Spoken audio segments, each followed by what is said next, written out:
രണ്ടാമൊന്നും ചിന്തിക്കണ്ട, ഉറപ്പിച്ചോ. 8 ഉറുപ്പിക്ക് Morris pot അതിന്റെ tyre പോലും കിട്ടില്ല. മുജമ്മ സുഹൃത്തെന്ന് കരുതിയാ മതി. നാളെയോ മറ്റന്നാളോ അമ്മുണിക്കുട്ടിക്ക് ഒരു ആലോചന വരുമ്പോ ഇവൻ മുറ്റത്തങ്ങനെ കിടക്കണം. അതൊരു അന്തസ്സല്ലേ? എന്റെ കമ്മീഷനാ പിന്നെ വന്ന് മേടിച്ചോളാം. സംഗതി ഏറ്റെന്ന് പറ. ഏറ്റു.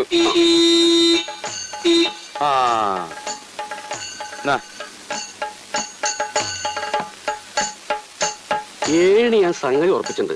പിന്നെ ലോറി കയറി കൊട്ടയിൽ വാരി കൊടുന്ന വണ്ടിയാന്ന് മൂപ്പർക്ക് മനസ്സിലായിട്ടുണ്ട്. അഡ്വാൻസ് മേടിച്ചോ. നർസ് ബുക്ക് ഇതാ. എന്റെ കമ്മീഷൻ അവിടെ വന്ന് മേടിച്ചോളാം. വേഗം സ്ഥലം വിട്ടോ. ശരിയാ സ്ഥലം വിട്ടോ. സംഗതി എല്ലാം ഭംഗിയായിട്ടുണ്ട്. ആർസ് ബുക്ക് പിടിച്ചോളൂ. 2 കൈകൊണ്ടും തരൂ. ഇതാ. ഭഗവാനെ.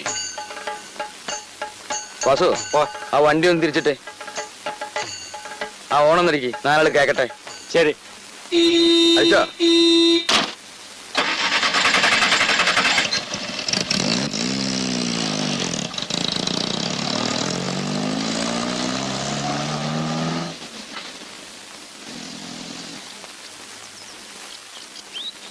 എന്താ അവന്റെ ഒരു കണ്ടീഷൻ? പോണ പോക്ക് കണ്ടില്ലേ, ശരം വിട്ട മാതിരി.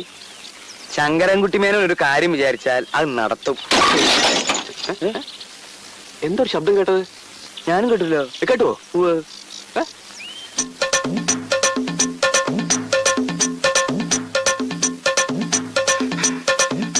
ചതിച്ചു. അങ്ങനെ വണ്ടി ഇടിച്ചു.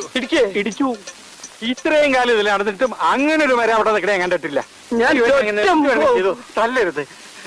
അയ്യോ